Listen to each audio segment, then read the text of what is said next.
แต่ว่าเรื่องสายตาเขาก็บ่แม่นว่าสิหาประกันนะสายตามันก็ขึ้นแบบว่าการตัวย่อคือเขาคืออ่านแบบว่าทฤษฎีเนาะอันนั้น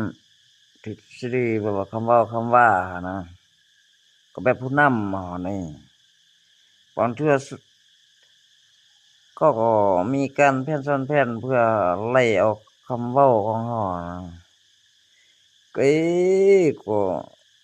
ประเทศลาวแม่งก็เลือกอ่านแม่ง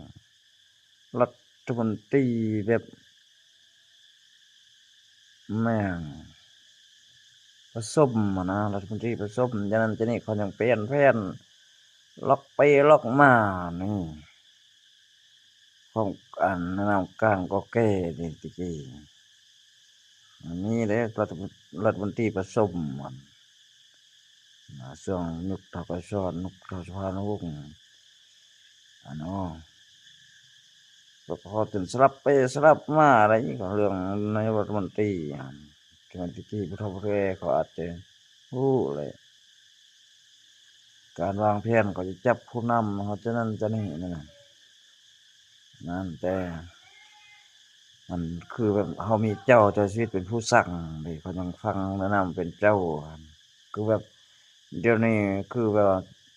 เจ้าชีวิตไทยโอ้บ่นึงตั้งรัฐบาลผสมจะนั่นจะนี่แผนซ้อนแผนเรื่องนั้นเรื่องนี้กันเฮาบ่อ้อมทางทฤษฎีจะนั่นจะนี่บางเทื่อก็ทึกช่วงเฮาต้องตัวยั่วเขาก่อนเขาจึงเอาออกภาพนั้นภาพนี้อันใดเรื่องภาพเขาปิดบังนะอันนั้น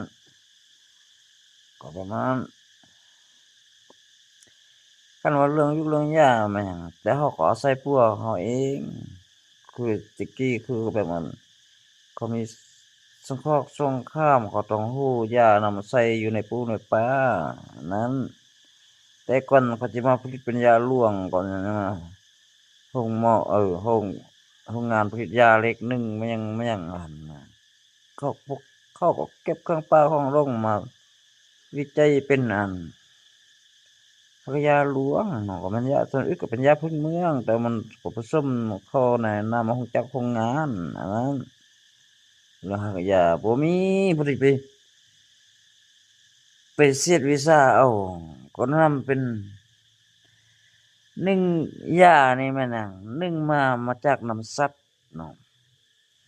สัตว์คือก็แบบว่างูตอดเนาะงูตอดเพิ่นเอาอัน